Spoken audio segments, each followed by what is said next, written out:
Third and goal, looks toward Magwood. Nobody's open. Samanza scampers. He has open daylight, jumps toward the end zone, barrels in, and he is in. Samanza looking left towards the end zone. It is caught. Touchdown. Tanner Koziel. Caught by Gilly. Breaks one tackle, breaks a second. Malcolm Gilly's off to the races. Malcolm Gilly scores.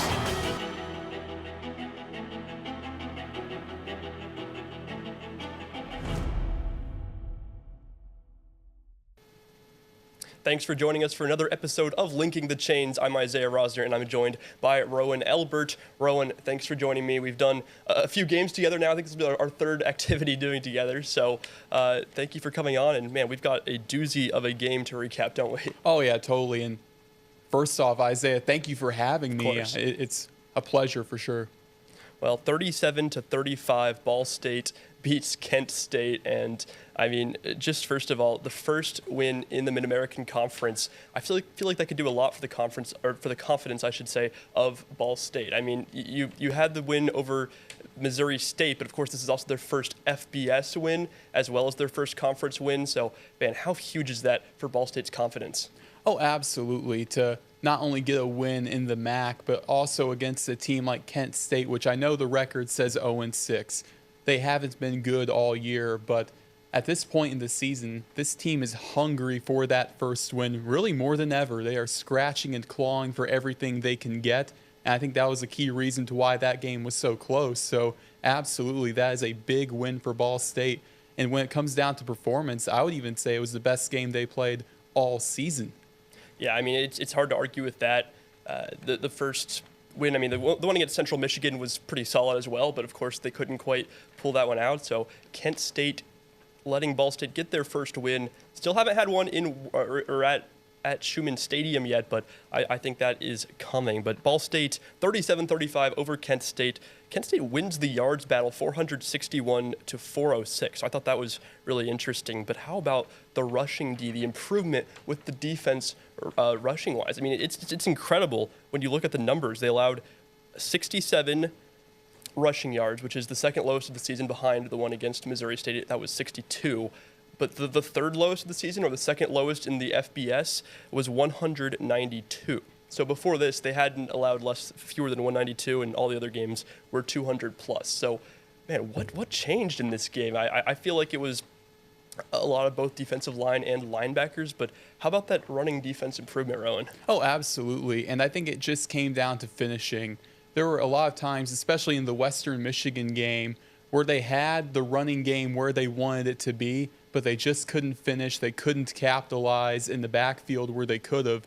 It just came down to not only in the run game, but also with the pass rush. I'm sure we'll talk about Brandon Berger later with his 3 sacks and 6 quarterback hurries.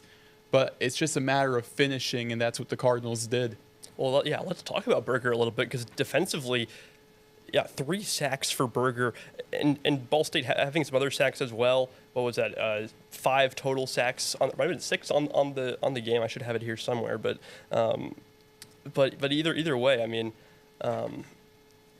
along with the rush defense being improved, I feel like the pass rush was a big improvement as well, and it was just refreshing to see a defense, even if they did allow a high number of touchdowns late in the game. Oh, well, I mean, they still played most of the game playing against a normal Kent State attack, a rushing attack, passing attack, and they pretty much shut it down. Oh, yeah, absolutely. And it definitely helped, I would say, with a guy with Kent State's quarterback. I'm not going to say he was a quarterback statue, but he didn't really leave the pocket as much. And we'll get into Vanderbilt later. That's going to be a guy you'll definitely need to close in on. I think that helped with the pass rush, but at the same time, the Cardinals were bringing the heat, and it paid off in the end. And not only Brandon Berger, but also guys like Riley Tolsma, they were great as well. So overall, just a great day for the Ball State pass rush. Tolsma led the team with 9 tackles, and I think that's another telling stat too, because Tolsma is a defensive lineman, and how often do you see a defensive lineman lead the team in tackles, particularly with this Ball State defense, which has really struggled to stop the run at that first level, and honestly at the second level as well. So it was very refreshing to see that. Looking at, you mentioned Ulatowski not really being a running quarterback for Kent State, but how about 67 rushing yards for Kai Thomas? And the rest of the team, a total of 13 carries for nothing. So they had some positives, some negatives, but overall Kai Thomas's output was Kent State's total output for that game. So that was good to see for Ball State for sure. Offensively wise, Caden Samanza, a fine game, 21 for 34, 215 yards and a touchdown, but really it came on the ground as well with Braden Sloan with 22 carries for 76 yards, 2 touchdowns. How about Von Pemberton with a 41-yard touchdown? And that was also, I mentioned, the lowest rushing total for an opponent for Ball State this season. It was also Ball State's highest rushing output of the season. So, man, what went so well for that offense? I would say really for the Cardinals offense, like you said, the run game was on point, and that's how you're going to win ball games. And the time of possession, too, that is what gave Ball State this win, I think. Offensively, the way they were able to drag it out with the run game and just extend that time of possession. Braden Sloan was incredible. Von Pemberton, that late touchdown, although Kent State did strike back, still, it gave Ball State that cushion. And Von Pemberton, how about that? Only his second career rushing touchdown, but man, that was honestly the most important touchdown for Ball State. So the run game was just incredible. And if not for that performance, I think the conversation we're having is drastically different, Isaiah. Absolutely. You mentioned the time of possession. I was going to bring that up too, but yeah, a 33-11 in this one, and Ball State continues to be dominant in that aspect. We have a really interesting stat with that, which we'll go over in segment 2 with Vanderbilt's time of possession as well. But yet again, Ball State dominating that time of possession battle. One more thing I want to mention before we go to the break is I don't think I've talked about kicking at all this season. We hadn't seen very many field goals, but Jackson Corville, his first 3 made field goals of the season, he was 0-1 coming into this one, made 34, 35, and 38 yarders. And how about a 2-point win, just demonstrating how important kickers can be. You never really notice them until either they mess up or you really need them badly. And I think Corville, what a performance by him. Homer did have 2 field goals earlier this season, Carson Homer, but Corville, first 3 field goals, nailed all 3. Weren't long ones, but hey, he got them done. So before we go to break, any final thoughts on this win over Kent State, Roen? Yeah, I do want to add on to that for sure, because like even the little things, those kicks inside 40 yards, they mean everything, especially like you said, a 2-point win. Yeah, that's huge. So Jackson Corville, he definitely deserves his flowers in a sense. All right, well, that will do it for segment 1. We will show you an interview with Mike New. When we come back, we'll go over the upcoming game against Vanderbilt. This is Linking the Chains. Yeah, obviously, reflecting back to Saturday, it was a great win for our guys on the road at Kent State.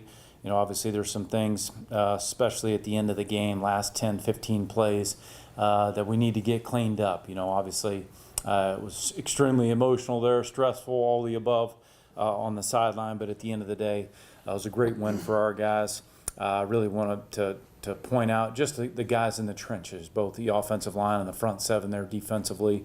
Did a great job of being physical in the trenches, ran the ball extremely well. We stopped the run that day to have the sack production that we did, 7 sacks on the day, several guys involved in that. And then, you know, probably one area that might get overlooked, but our special teams operation on that field goal unit late in the 4th quarter when it was a heavy rain, for those guys to go out there and have an elite execution there between the snap. You know, Tucker mentioned to me that's the wettest ball that he's ever snapped in his life, the hold by Brian, and then obviously Jackson drilling that. That was awesome. That was a big moment in the game to go up 30-21 there. But you know, I think there's some things from a game management standpoint. Obviously, I need to educate Vaughn in that situation better. There were 2 timeouts left. We get a first down, and he can get all the yardage you want, but go down inside the 5. They got to burn one of their timeouts, and we haven't run a first down play yet, and they got 1 timeout left. Then we don't get ourselves in the situation that we were in at the end of the game with the onside kicks, having to recover those. So I got to be better. I got to make sure those guys are educated better in that situation. But again, great win for our guys, and obviously turn the page now, full speed ahead to Vanderbilt. Does it make you feel any better, like in the situation with Vaughn, where he He's admitting, he's like, yeah, I know that I should have went down. He just kind of got caught up in the moment. Yes and no. Obviously I know you're a competitor, what Vaughn's been through in his career here with some of the injuries and the injury early part of this year, and has an opportunity that presents itself like that. You want to score a touchdown, but at the same time, what's best in that situation is to go down inside the 5. And I know he said the same thing, obviously to me on the sideline as soon as it was over. But, we're fortunate to be able to learn from it in that situation, knowing that the other outcome could have been the result. So don't want to overlook it. It was the first thing I addressed Sunday morning when the entire team was in here, talked about that at the end of the game and how that unfolded, and wanted to make sure everybody in the room was crystal clear on that. I could have done a better job reminding them while we're in the huddle, reminding Coach Elliott, like, hey, we get a first down, we got to go down, because it was an uneasy. They still had 2 timeouts left. We knew we had to get a first down there. There wasn't, obviously the situation we were in. How do you mentioned just all the emotions that you go through during that 2-minute drill when you're trying to keep on the lead and they're trying to take it from you. How do you manage those emotions all at once? Yeah, and I don't worry so much about me, but when we were leaving the field after the game was over, we won. And I don't know if the team was just emotionally spent based on what ebbed and flows and everything that transpired in that it was a roller coaster for the last, handful of plays there. And so I think the team was emotionally spent because it's like, hey, fellas, we just won the game. Look at the onside kick that we recovered right here. Coach Conley showed it in here, and look at the sideline. Is everybody just so that we forgot to celebrate, knowing that, man, the game is over now? And so, I don't worry. You think about the next scenario because you always got to be ready to go. And again, the way it was raining too, you're always worried about ball security at any point in time whenever you have the rain like that. So, obviously, it was just trying to make sure we're ready to go for whatever scenario presented it. So. Sounds like they made up for maybe the lack of celebration in the locker room. What was that like? That was awesome. Coach Conley showed a video from 2022 when we were in there and, obviously celebrating after a win, and one of the chairs collapsed. Well, he happened to be the guy that was on the chair when it collapsed. So we brought a chair with us. He showed it in the special teams meeting. The victory chair is what we called it. And so, you'll have to ask Coach Wenger the story. We were worried about him being on injured reserve because he suffered a laceration to the forehead, from the victory chair there. But it was fun. Those are the moments that you laugh about those and you enjoy those because there's nothing like it. Every one of them is different. You can't recreate them. So just, all the hard work that goes into it, and you get one opportunity on Saturday, and that's the goal, to sing the fight song in the locker room. You talked just after the game about how you guys needed that win for confidence. Was there a general feel on Sunday when you guys met as a team that confidence was improving? Oh, without question. But also, too, several guys recognize that, man, there's things that we got to get cleaned up. We have to get cleaned up. Again, I credit our guys, in the trenches. That was awesome to be able to run the ball, one of our best running days this year, and several guys were involved in that. And then obviously to be able to stop the run that way we did, to get pressure on the quarterback, but both ways in the passing game, offensively and on defense, we got to get some of the things cleaned up, as we move forward here. And so, obviously we'll be back hard at work on us as well as game plan versus Vanderbilt. Welcome back. This is Linking the Change. Thank you for joining us. I'm Isaiah Rosner. He's Roen Elbert, our special guest for this week. Roen, the Vanderbilt Commodores coming up on Ball State's schedule, the last non-conference game for Ball State. What can you look for in this game, or look to take away before you get to the most important part of the season, the rest of the MAC schedule? Yeah, last non-conference bout, but it's still going to be a little bit of work before you kind of get out of the woods in a sense. Vanderbilt, they're a team that, when you look at the SEC in the last few years, they're a team that a lot of people haven't really been taking seriously. But I think as of late, honestly, Vanderbilt, 4-2 record kind of speaks for itself. A win over number 1 Alabama for sure. And what it's going to come down to, we talked about Ulatowski for Kent State, how Ball State was able to capitalize on the fact that he was not really as much of a mobile quarterback. With Diego Pavia for Vanderbilt, this guy is not only pretty solid in the pocket, but the fact that he leads his team in rushing as well, it's going to be a pretty hard-fought battle up front. That's always a stat that really jumps out on the page for me when I see a quarterback that is playing as well as he is passing-wise. 1,116 yards on the season, 10 touchdowns to just 1 INT. 10 sacks isn't that bad either. 10 sacks, especially when you're that mobile of a quarterback, you're going to take some sacks. And then, of course, 105 carries for 388 yards and 2 touchdowns to lead the team in rushing. Diego Pavia is going to make this defense have their hands full. And so Ball State, we talked about how good they were against the run, but how different could that be to go up against a quarterback in the running game? Oh, absolutely. It opens up so many opportunities for this Vanderbilt offense to operate, and he doesn't turn the ball over very often. Only 1 interception on the season, but at the same time, I feel like this Ball State defense, they're not very dependent on turnovers, I would say. But the main thing for the Cardinals, I would say, stack the box, because no matter what, Vanderbilt, they are going to run the football. Only 1 time all season, Pavia has had over 30 passing attempts, and that was actually a loss to Georgia State. So keep that in mind. They're not going to be a super pass-heavy team. It'll likely be around under 20 attempts or maybe even a little bit over. So my main key to the game for Ball State, stack the box. What's interesting is that they have a pretty normal split between passing and rushing yards. Because 1,133 passing yards to 990 rush yards. That is a little bit rush heavy though, for sure. But yeah, in terms of attempts, you're absolutely right. They love to run the football.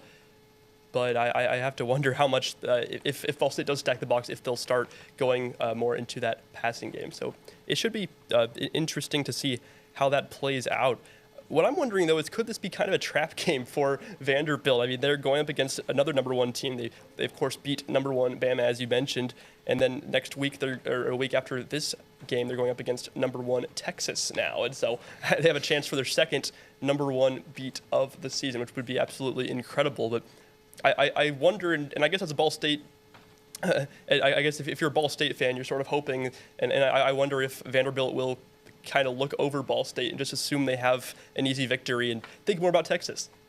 You know, I think that's definitely a possibility, but at the same time, we saw what they did against Alabama, and wouldn't that be something? Going into this year, Vanderbilt had never beaten the number 1 team, and if they could do it twice, man, that would be something, but I don't think that's how they're looking at it. I mean, that's what you might think on paper, especially looking at Ball State compared to an SEC opponent for sure. But at the same time, it's going to be business as usual. And although it's easy to think like that, but the moment you get that mindset in, that's when you start to lose the game. And I think they know that. I think one of the best storylines from this one, Roen, is the battle of the 2 tight ends on these 2 teams. Of course, Ball State, Tanner Koziel, a fantastic player on the season, 46 receptions, 434 yards, and 3 touchdowns, all of those to lead the team. And a similar stat for Vanderbilt's tight end, they have Eli Stowers, 25 catches, 333 yards, and a score. So maybe not quite as many total yards for him, but that's partially just due to, again, them being more of a run-heavy team. Vanderbilt has fewer passing yards on the season than Ball State, but how do you think it matters at all? Because we talk about sometimes these quarterback matchups, they're not actually playing against each other. You talk about maybe if you have 2 players of a same position, and so I wonder, it's fun to look at, but do you think it actually matters which tight end comes out on top? I think in a way it does, and it's more than just pass catching to me. I feel like it's going to come down to being in the trenches and making those blocks, making that extra block to give your running back just a little bit more leeway, or even, in the pass blocking way of things, for sure. I think that's where each tight end is going to make their mark on the game. And the pass catching end of things, honestly, I think both of them are going to be very effective, especially for Cade Samanza with Tanner Koziel. Especially with a young quarterback like him, a tight end is going to be your best friend as a young quarterback, a big, tall target. So, honestly, it's going to just come down to who is going to be better on the blocking end of things for me. Well, another great matchup. That's probably the best player matchup, and I guess I hadn't really considered that, but the blocking certainly could change a lot of things, both run and pass blocking. But looking at the statistical matchup in this one, how about the time of possession? We mentioned Ball State with the dominant time of possession this season, number 13 in number 13 in the FBS, an average of 32.45. Well, Vanderbilt just a second behind, an average of 32.44, good for number 14 in the FBS. So essentially, equivalent times of possession. Should come as no surprise that Vanderbilt's good at that. You mentioned how good they are at running the ball, and that's absolutely true. Even with their quarterback being their leading rusher, they are a fantastic rushing team.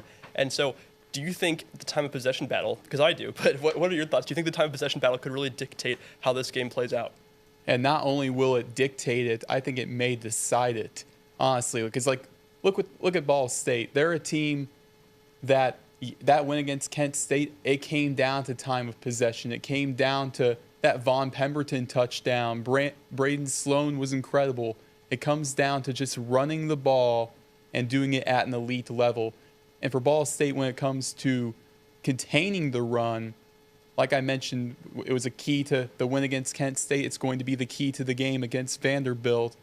And it's just finishing on Pavia, a mobile quarterback. I think the Cardinals are going to have no issue of creating pressure, but it's just going to come down to do not let him escape the tackle box. That's easier said than done, but I could definitely see that being a huge part of the game.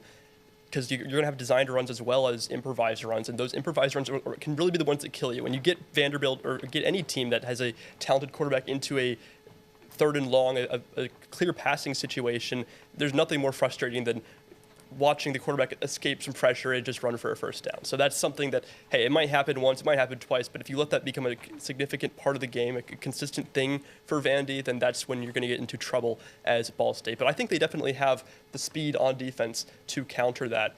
The tackling just needs to be as good as it was against Kent State. Now, another thing I want to mention is the turnover battle, because Vanderbilt has been very good on that front, but also at least in terms of offensively not giving up the ball. But at the same time, I feel like it's been a lot of luck for them. They have only 2 turnovers on the season, which is one of the best in the FBS. Let's see, it is they're one of just 5 teams with only 2 turnovers. There's actually one team with only 1 turnover on the season. But they also have 7 fumbles on the season, and they've only lost 1 of those fumbles. So similar to the Colts right now, luck in terms of fumble recoveries offensively. So I guess it can be a long shot. You can't really plan for turnovers when you're on the defense, but part of me wonders, could that be a big way for Ball State to pull off this upset, would be to get a fumble or 2 and actually recover it? Oh, I'm sure that's been a main focal point in practice, for sure. Not only just punching out footballs, but being able to recover them. And honestly, like I mentioned earlier, Ball State, they aren't really turnover dependent on defense. That's not how I view them. Sure. So it's going to be hard fought, and for both teams, I would say I think the turnovers will be few and far between. I think Ball State will do a great job at protecting the football, especially if they go with a more run-first attack. Well, Vanderbilt, a fantastic offense, just under 35 points per game, over 350 total yards per game. Defensively, they've been fine. 12 sacks is interesting, and no player with more than 2 sacks. And so I also wonder if that could be a thing for Ball State. I believe Ball State will be able to run to an extent against this Vanderbilt defense, but I also don't think they're going to be able to do what they did against Kent State. I don't think it's going to be a consistent running game against them. So I feel like if this experienced, very solid offensive line can continue to hold up against a higher level of competition, I really do think the passing game could be a big part of potentially getting this upset for Ball State. Yeah, and that's the key word right there, experience. And when you're facing an SEC school, that is honestly really the number one thing, is to have just those upperclassmen, have those seniors, I mean, heck, even have those graduate students contribute at a high level, guys who were in those games last year against Georgia, Kentucky. Because Vanderbilt, this isn't the Vanderbilt of old. They're building something special. Even though Pavia, really the face of their program this year as a senior, we don't know where he will be after this year. I don't know if he has an extra year of eligibility. I should probably know that, but I don't think he does. So after this year, I don't know where they'll go when it comes to quarterback. But Vanderbilt, other than that, I mean, they have a really bright future. So it's going to be so important for Ball State to have the upperclassmen contribute in a big way. Well, Ball State, that is, traveling to Vanderbilt this Saturday, their last non-conference game of the season before we get into the thick of MACtion. Well, Roen, again, thanks for joining me. That's Roen Elbert. I'm Isaiah Rosner. This has been Linking the Chains. We'll see you next time. 2 seconds and 1, and Ball State will walk home victorious.